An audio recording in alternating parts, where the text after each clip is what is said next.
4 de 2 Timóteo. Vamos recordar o que nós falamos a semana passada. Nós começamos a falar para vocês sobre o tema do capítulo 4, que vai do versículo 1 ao versículo 5. Amém? Tá? É a parte que vai do versículo 1 ao versículo 5. Diz assim: a palavra, ou seja, a pregação da palavra no mundo de relativismo. A pregação da palavra no mundo de relativismo. Tá? Vai do versículo 1 ao versículo 5. E nós vamos ver hoje o versículo 2. A semana passada nós tratamos do versículo 1. E o primeiro tópico, que foi o que eu tratei a semana passada, foi a motivação para pregar o Evangelho. É o capítulo 1. Hoje nós vamos falar o segundo tópico, a ordem para pregar o Evangelho. E nós vamos aplicar todo o versículo 2, né? O versículo 2 vai estar subdividido. A, B, C, D, E, né? Tem 5 partes o versículo 2 aqui. 5 partes, tá certo? Então vamos lá. Vamos lá. A ordem para pregar o Evangelho. 2 Timóteo 4:2 diz assim: pregue a mensagem e insista em anunciá-la, seja no tempo certo ou não.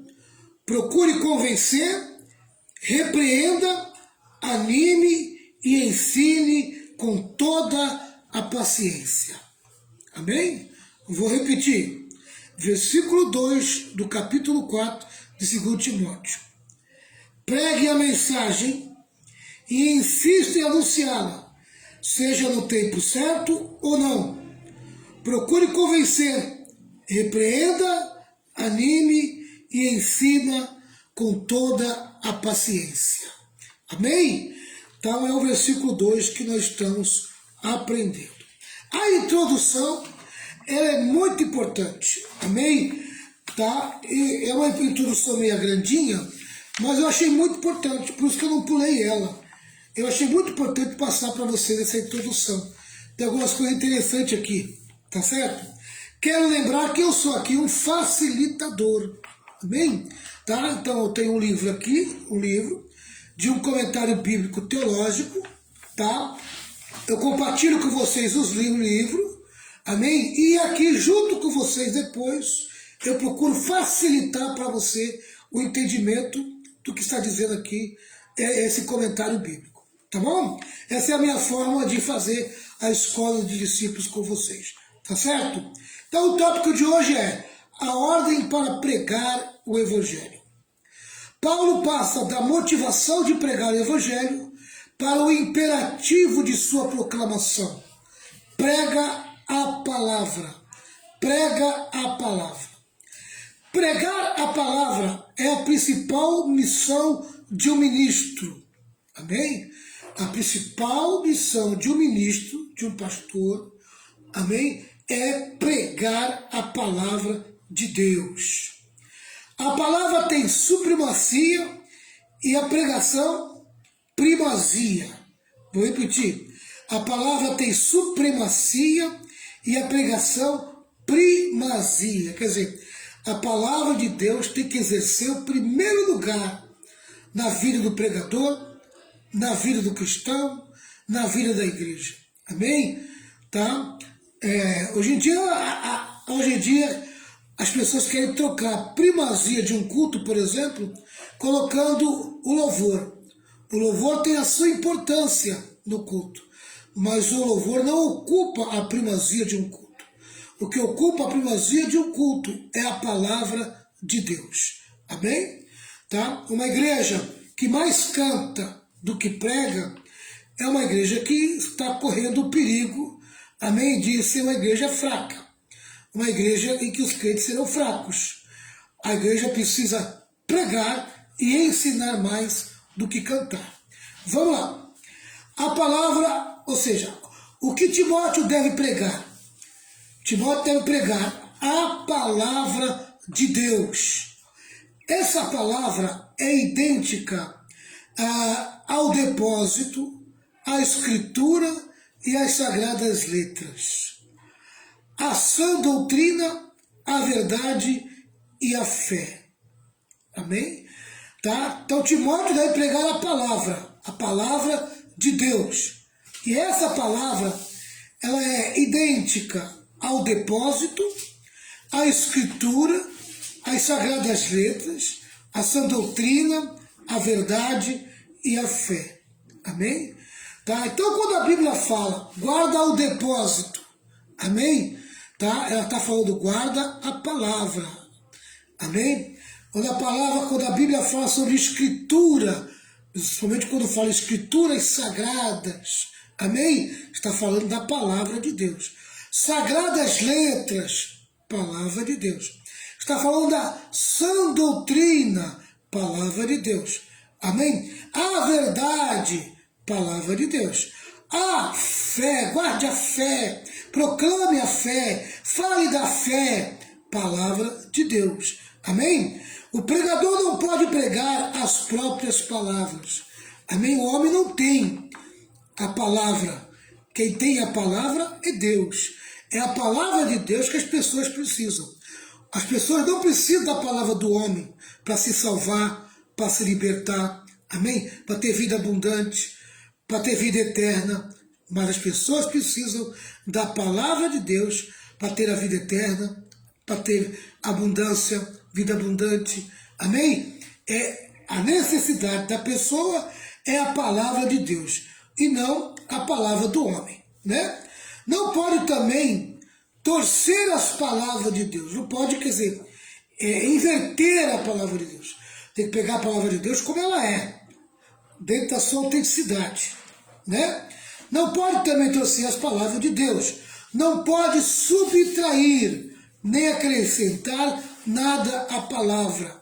Amém? O pregador tem que pregar a palavra como ela é.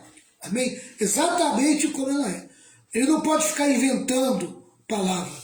Ele não pode tirar nada da palavra. E também não pode acrescentar nada à palavra. Ele tem que pegar a palavra e pregar ela, a sua realidade e a sua totalidade. Amém? Seu papel não é ser popular, mas fiel. O papel do pregador, amém? O papel do homem que está pregando a palavra de Deus, ele não deve se preocupar com a popularidade. Ele deve se preocupar com a fidelidade. Ser fiel a Deus. Ser fiel ao público que está lhe ouvindo. Amém? Ser fiel à sua consciência. Tá certo? Tá? Então ele não tem que buscar popularidade. Tá certo? Ele não precisa ser muito popular. Basta ele falar a verdade. Basta ele pregar a palavra de Deus como ela é. Tá? Seu chamado é para pregar a palavra e não sobre a palavra.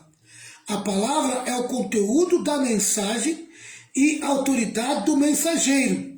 O pregador não cria a mensagem, ele a proclama. Amém? Tá? Há uma concordância aqui com o teólogo Pierre Marcel, que escreve: pregar a palavra de Deus não é uma invenção da igreja, mas uma comissão por ela recebida. Amém? Tá? Então a igreja, ela recebe a palavra de Deus. Tá? Ela não fica inventando a palavra de Deus. A palavra de Deus escrita foi dada para tornar-se a palavra pregada. A palavra de Deus escrita foi dada para tornar-se a palavra pregada. Então, o que nós temos que pregar é aquilo que os profetas do Antigo Testamento escreveram, aquilo que os autores do Evangelho já escreveram, o que os apóstolos já escreveram, o que os profetas do Novo Testamento escreveram, amém? Tá? Que está em toda a Bíblia, desde Gênesis até Apocalipse. Eu não posso ficar trazendo nada de fora, amém? Tá? Existem aí alguns pregadores que dizem que é extra-bíblico, é interbíblico, né? A palavra, ele quer dizer o seguinte, que não está na Bíblia, mas é como se fosse a Bíblia. Não, não existe isso, querido. Ou está na Bíblia ou não está. Amém? O pregador tem que pregar o que está na Bíblia. Amém? Não existe esse termo extra-bíblico. Tá entendendo? Quer dizer, não está na Bíblia. Tá? Então, não está na Bíblia, está onde? Na cabeça do homem? Está onde? No livro de um filósofo? Não. Amém? Ou está na Bíblia ou não está. Tá certo? É isso que o pregador e o pastor, qualquer pessoa que tem responsabilidade com a palavra, precisa ter na mente. Tá?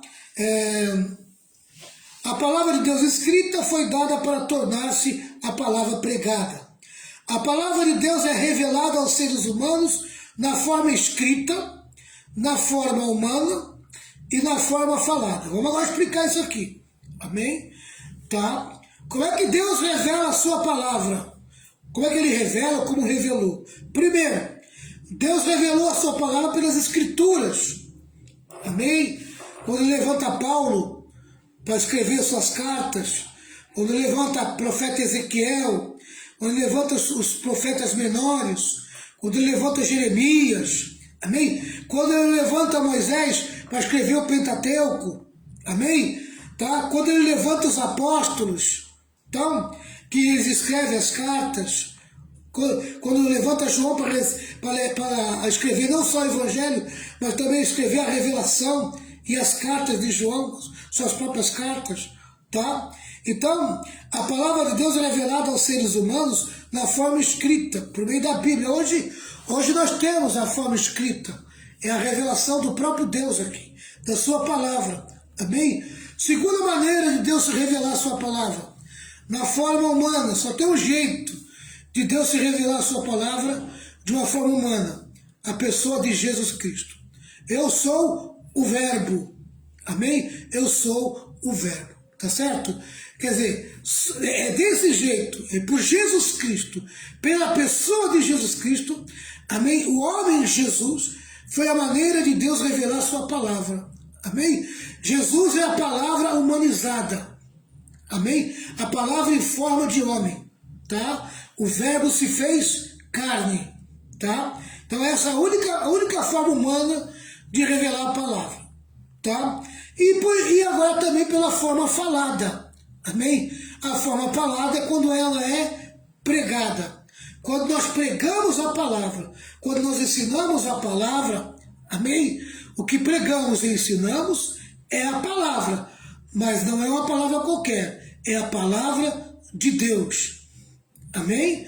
Ela tem a marca, amém, das Escrituras Sagradas, que é o próprio Deus falando por meio da palavra escrita, da própria pessoa de Jesus, amém? E agora a unção que está sobre o pregador, que está pregando esta palavra, tá certo? Tá? Então vamos lá. O teólogo Warren Wiersbe explica que o verbo grego kerux significa pregar como um arauto. O que é um arauto, hein? Amém? Vamos ver lá o que é um arauto. Nos tempos de Paulo, o governante possuía um arauto especial que fazia as proclamações ao povo. O arauto é aquele que proclamava, é aquele que falava. Amém? Tá? No tempo de Paulo, o governante possuía um arauto especial que fazia as proclamações ao povo. Amém? Tá? É ele que passava o que o governador queria que o povo recebesse. Tá? Era comissionado pelo governante para proclamar sua mensagem em voz alta e claramente de modo que todos ouvissem. Amém? Você já viu pregador de ar livre? Pregador que fica em praça pública? Esse é o arauto. É o arauto de Deus. Amém? Tá? Ele é o possuidor de uma mensagem. Tá? Esse é o arauto. Tá certo? Pregar como arauto, amém, é levar uma mensagem, é falar uma mensagem. No nosso caso, é a mensagem de Deus. Não era um embaixador com o privilégio de negociar. Era um mensageiro com uma proclamação a ser ouvida e cumprida. Amém? O arauto de Deus, ele tinha uma palavra para proclamar, uma mensagem para proclamar. E essa mensagem deveria ser ouvida e cumprida, quer dizer, e obedecida. Tá Assim como o arauto levava a mensagem do governador romano, amém? E aquela mensagem tinha que ser ouvida e obedecida, assim também, amém? É o pregador. Quando o pregador pega a palavra de Deus, espera que os seus ouvintes obedeçam essa palavra, amém? Tá? Deixar de atender ao mensageiro era uma falta grave, amém? No Império Romano, deixar de atender ao mensageiro é uma falta grave.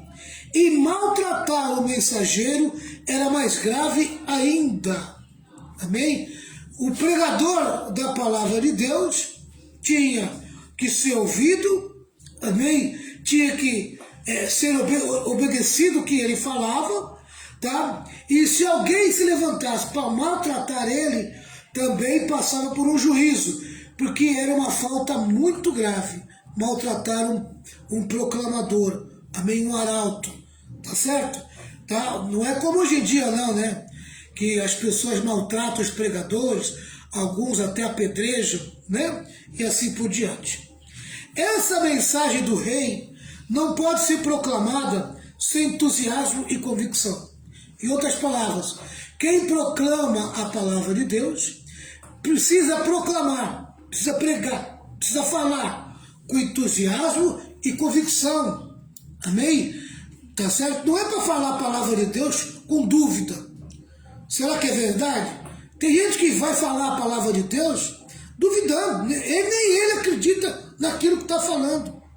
Amém? Não, o pregador da palavra de Deus, ele tem que ter entusiasmo, porque ele acredita piamente que ali é a palavra de Deus.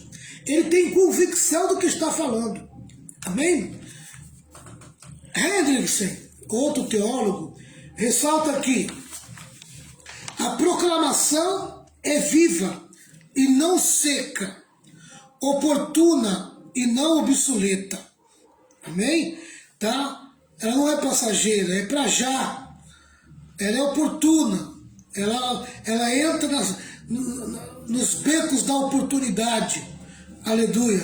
Então a proclamação é viva e não seca, oportuna e não obsoleta. Concordo com Martin Lloyd Jones quando ele diz que a pregação é a lógica em fogo. Vou repetir, hein? A pregação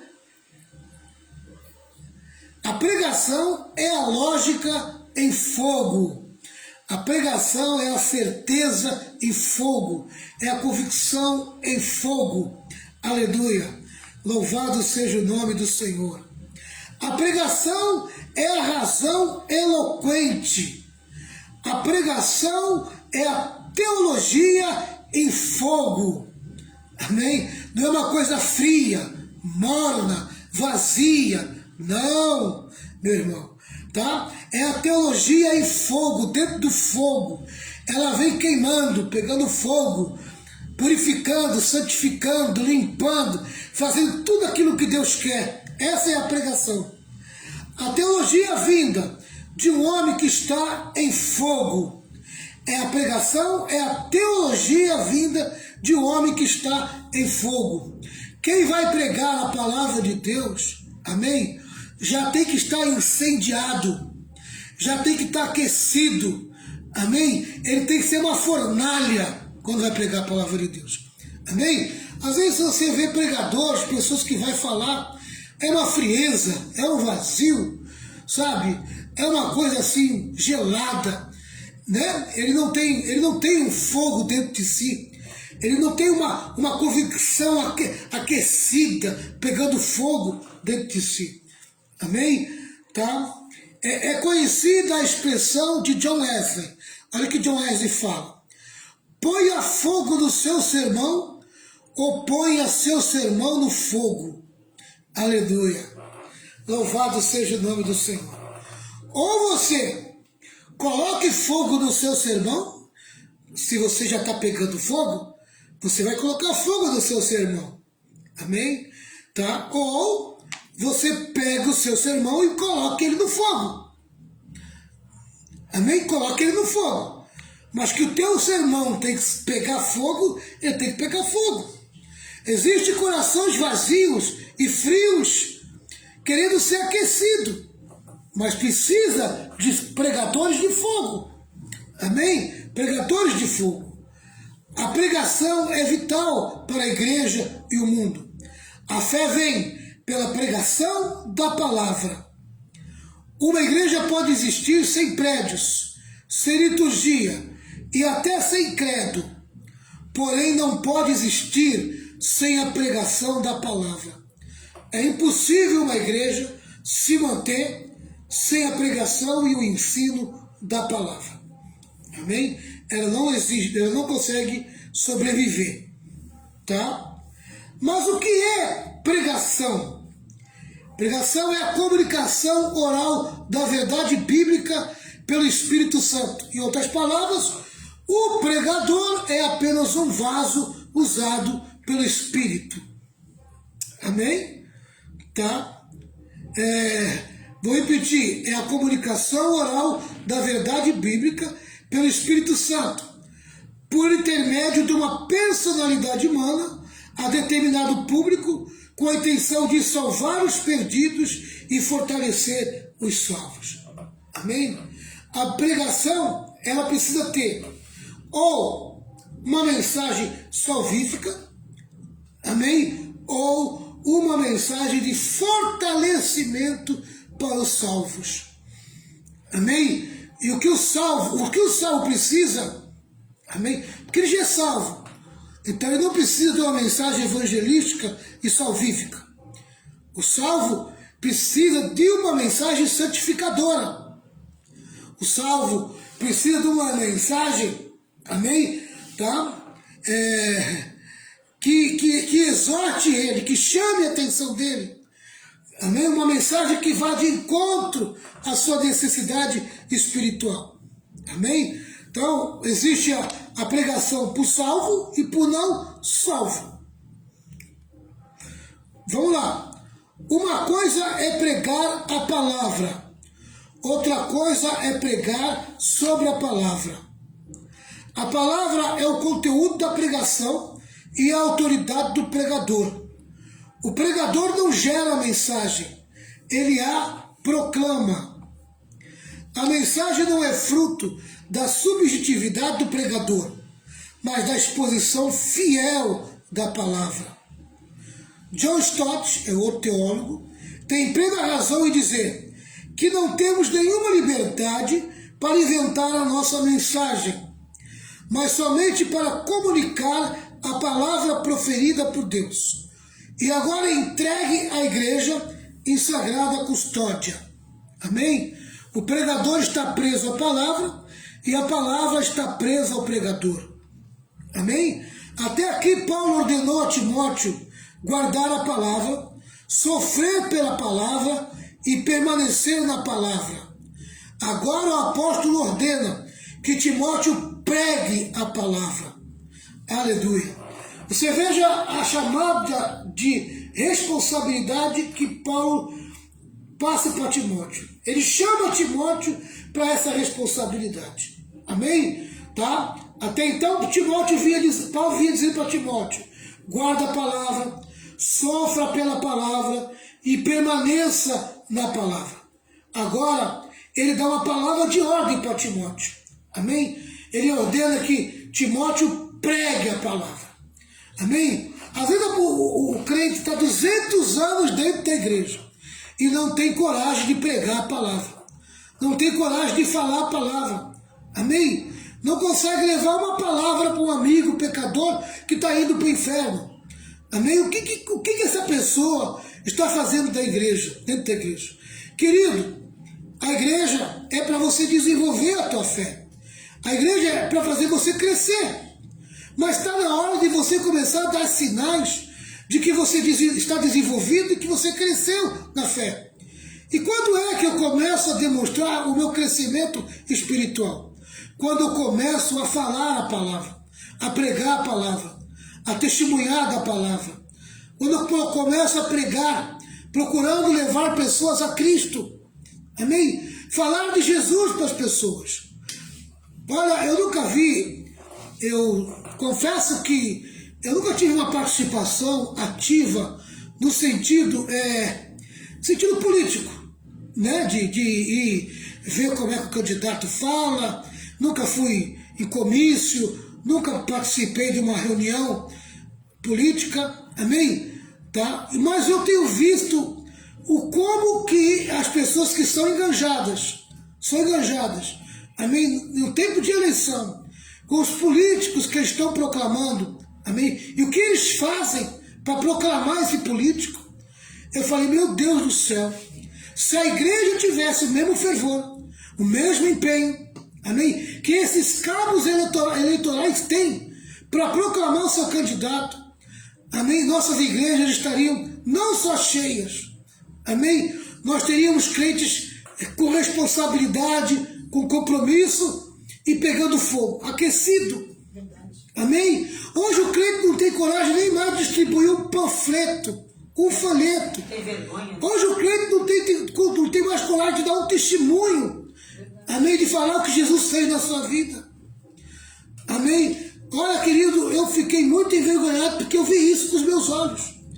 Eu vi jovem, eu vi velho, eu vi adulto, amém? Falando com fervor do seu candidato. Verdade. Com aquele empenho, né, pastor?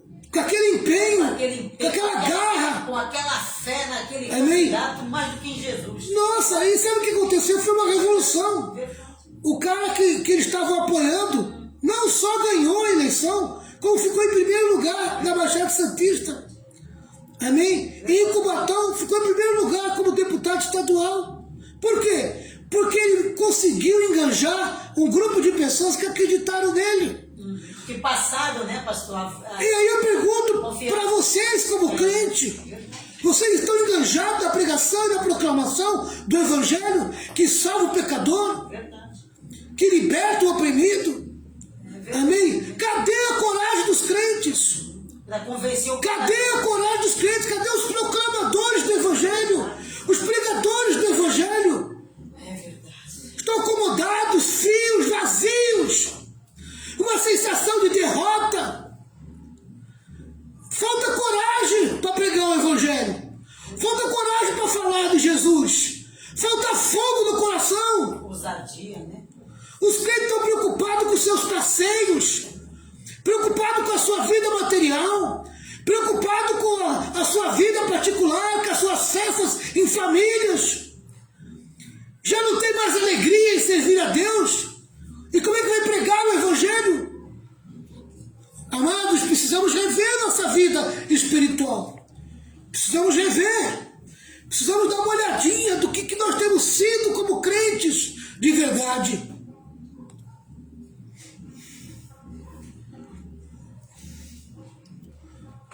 Não basta conservar intacta a verdade, livre dos laivos de heresia.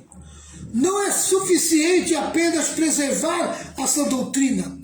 A palavra precisa ser proclamada com fidelidade, senso de urgência e no poder do Espírito Santo. Vou repetir. A palavra precisa ser proclamada, primeiro, com fidelidade. O crente precisa ser fiel, precisa servir a Deus com fidelidade. E eu digo, querido, amém? Eu digo uma coisa para vocês, sabe? Esse meio político tem cabo eleitoral que ele é capaz de dar a vida dele por aquele que ele representa. Eu vi isso com meus olhos. O cara não teve medo, não teve vergonha de falar do seu candidato. Querido, nós não temos um candidato, nós temos um nomeado. Nós já nomeamos Jesus Cristo como nosso Rei, como Senhor da nossa vida. Mas mesmo assim, estamos dormindo. Muitos de nós não temos coragem de dar nossa vida pelo Evangelho de Jesus. A palavra precisa ser proclamada com fidelidade. Segundo, senso de urgência. Nunca ficou tão visível aos nossos olhos, amém, a mente e o pensamento do anticristo. Amém? E eu vou dizer, querido,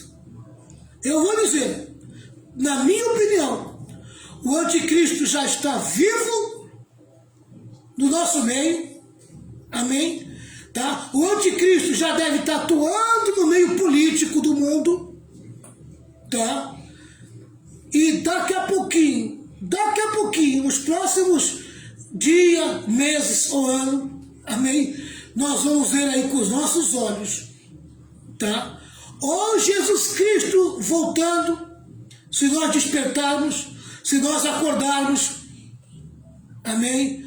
Ou nós vamos ver, infelizmente, se continuarmos do jeito que estamos, mortos, amém? Pensando em nós mesmos, pensando no crente materialista, crente mundano, se nós continuarmos do jeito que estamos, nós vamos ver o anticristo. Amém? Eu não quero ver o anticristo. Eu quero ser um crente despertado, um crente acordado, a me ver Jesus Cristo voltando e ser arrebatado por Ele. Eu não quero estar com os meus pés nessa terra quando o anticristo se manifestar. Amém? E eu vou dizer mais, irmãos. Eu vou dizer mais. O anticristo está tão próximo como está próximo a volta de Jesus. Porque o anticristo, ele vai se manifestar quando Jesus Cristo voltar e levar a sua igreja. Amém? Pouco tempo depois que Jesus levar a igreja, os que ficarem vão ver o anticristo. Amém? Então existe um senso de urgência. Tá? Existe um senso de urgência. Nós precisamos, o mais rápido possível, ganhar o maior número de pessoas para Jesus Cristo. A palavra precisa ser proclamada com fidelidade, senso de urgência e no poder do Espírito Santo. Onde está o poder do Espírito Santo? Cadê o poder do Espírito Santo na vida dos crentes? Cadê os crentes cheios do Espírito Santo, revestidos de poder? Cadê, meu Deus? Onde estão esses crentes? Cadê o fervor espiritual da igreja? Crentes que vai por mês um domingo na igreja, 2 domingos na igreja. Crentes que já desapareceram da igreja, já acham que não precisam mais da igreja, estão todos mortos. Estão mortos. Você está morto e não percebeu ainda. Você pensa que está vivo, mas você está morto. Você precisa ressuscitar. Você perdeu a alegria de congregar. Perdeu a alegria de buscar a Deus. Você deixou Satanás te enganar. Você deixou o diabo te flechar com uma tristeza dentro de você. E agora você não tem coragem, não tem mais força de congregar e fica se justificando. Tenha humildade, minha irmã e meu irmão, e reconheça: eu estou fracassado, espiritualmente eu estou morto, eu estou vazio, perdi o gosto, perdi a alegria de congregar. Não existe mais fogo no meu coração. Eu tenho que mudar. Isso é arrependimento. Se arrepende hoje. Diga para Deus: Deus, eu estou falto contigo. Eu estou falho contigo. Eu vou voltar a congregar. Eu vou voltar a falar de Jesus. Eu vou voltar a proclamar o Evangelho. Eu não vou continuar do jeito que eu estou, não. Eu vou tomar uma atitude em direção a Ti. Eu não vou deixar me enganar pelo diabo. Vai ser muito triste para você, querido. Hoje você esnoba o culto de domingo. você esnoba, você esbanja, porque você tem muito e tem a vontade. Mas se você não tomar uma atitude na tua vida, você vai procurar o culto de domingo, você vai encontrar a igreja cheia, de gente chorando, desesperada, amém? Porque a maioria dos irmãos foram embora. O pastor subiu, e junto com o pastor subiu a igreja. Você vai ter dias que você vai procurar culto e você não vai achar culto. Quando as portas se fecharem, né, pastor? Você vai querer a revelação da palavra e não vai ter mais a revelação da palavra. Buscai a Deus enquanto se pode achar, invocar enquanto está perto. Busca o poder do Espírito Santo. Aleluia. Você precisa de poder na tua vida. Foi isso que Paulo fez ao longo de sua vida. Ele cruzou desertos, navegou por mares bravios, pregou a palavra de Deus em muitas cidades, povoados, templos, sinagogas, praças, ilhas, praias, escolas, tribunais e prisões. Hoje você olha para a Assembleia de Deus, você vê o tamanho da Assembleia de Deus, né? Hoje a maior igreja do Brasil, em número, é a Assembleia de Deus. Amém? Mas vai buscar a história da Assembleia de Deus. Procure conhecer a vida dos pioneiros da Assembleia de Deus.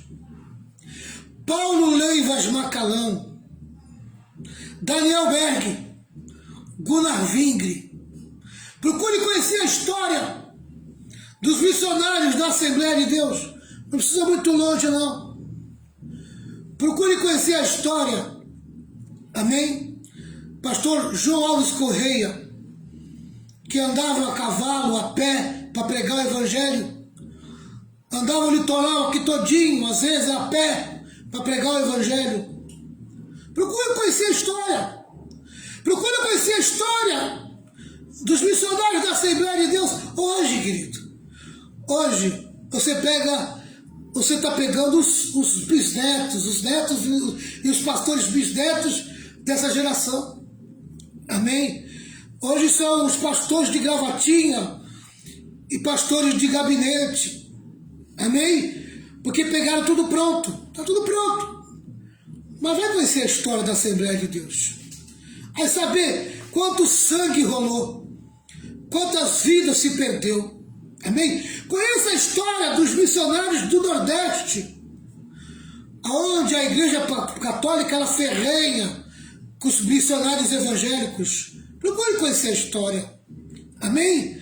Procure conhecer a história. Vai conhecer a história. Procure conhecer a história. Davi Miranda. Procure conhecer a história. Manuel de Melo, Brasil para Cristo. Procure conhecer a história. Você olha para a Casa da Bênção, Igreja Grande hoje, Uriel de Jesus. Procure conhecer a história. Vai correr atrás da história desses homens. Estou falando aqui no Brasil, hein? Amém? Procure a história de Moody. Procure a história de missionários da Índia. Procure a história. Homens que deram a sua vida pelo Evangelho. Se nós temos um Evangelho hoje, nós temos liberdade para pregar. É porque alguém deu a sua vida por nós. O primeiro foi Jesus. Amém? Mas nós vemos na história da igreja muitos que deram sua vida por Evangelho. Inclusive Paulo, que quando está nesse último capítulo aqui, ele está falando, amém, de que ele já está a caminho da degola. Onde iria ser cortada a sua cabeça. Paulo pregou a grandes multidões, a pessoas livres e escravas, a vassalos e reis, a sábios e iletrados, a judeus e gentios. Pregou sempre com grande entusiasmo. Estivesse são ou enfermo, prisioneiro ou liberto, fosse amado ou odiado, aplaudido ou apedrejado, vivendo na abundância ou pobreza. Agora ele ordena a Timóteo que faça o mesmo. Os pregadores não são chamados para pregar a palavra dos homens, as filosofias do mundo, as decisões dos concílios, os dogmas da igreja, os sonhos, as visões e revelações forâneas dos profetas modernos, mas a infalível e poderosa palavra de Deus. Amém? É isso que os pregadores são chamados a pregar. Simplesmente isso, a poderosa palavra de Deus. A poderosa palavra de Deus. Desperta, meu irmão. Acorda. Jesus não chamou você para lustrar banco de igreja, sentar na igreja e ficar lá lustrando o banco da igreja. Jesus chamou você para pregar a palavra, ganhar almas. Quantos anos tu não ganha uma alma? Quantos anos você não participa de um batismo que você é o ganhador daquela alma que está se batizando? Quantos anos, hein? Quantos anos? Você está morto. Você precisa ressuscitar. Você precisa acordar, despertar. Amém? Precisa voltar a levar pecadores para a igreja. Convidar amigos que não são crentes. Falar de Jesus. Aleluia. Que Deus te abençoe. Que haja um despertamento do teu coração. Eu vou ficar por aqui. A semana que vem eu continuo. Porque nós temos algumas coisas interessantes para falar ainda. Mas eu vou falar a semana que vem. Se Deus quiser. Que o Senhor possa falar ao coração de vocês. Fiquem firmes. Venha o que vier. Aconteça o que acontecer. Fique firme. Maior que está em nós do que aquele que está no mundo. Amém? Não deixa o clima de derrota tomar conta do teu coração. Amém? Crente não perde. O perder para o crente é ganhar. É lucro. Amém? Aleluia. Fique firme. Se segura. Deus sabe o que está fazendo na tua vida. E Deus sabe o que está fazendo no Brasil. Amém? Deus sabe o que está fazendo no Brasil. É tempo de despertar. É tempo de acordar. É tempo de ser sacudido. Deus vai sacudir tua vida, ou por bem ou por mal. Mas que Ele vai sacudir, Ele vai. Amém? É tempo de sacudir. Vai sacudir. Tá? Vai sacudir. Pode ter certeza disso. Aleluia. Eu estou vendo um grande barulho. Amém? Da terra sendo sacudida aqui no Brasil. Estou vendo um grande barulho. Amém? E eu estou vendo a terra sendo sacudida aqui no Brasil. Deus está pegando o Brasil, fazendo assim com o Brasil, ó. Assim que Deus está fazendo com o Brasil, ó. Amém? Sacudindo. Sacudindo. Aleluia. Estou falando isso de todo o meu coração. Você vai ser sacudido. Se prepare. Amém? Se prepare. Deus vai sacudir. Já começou a sacudir a igreja. Aleluia. Glória a Deus. Vamos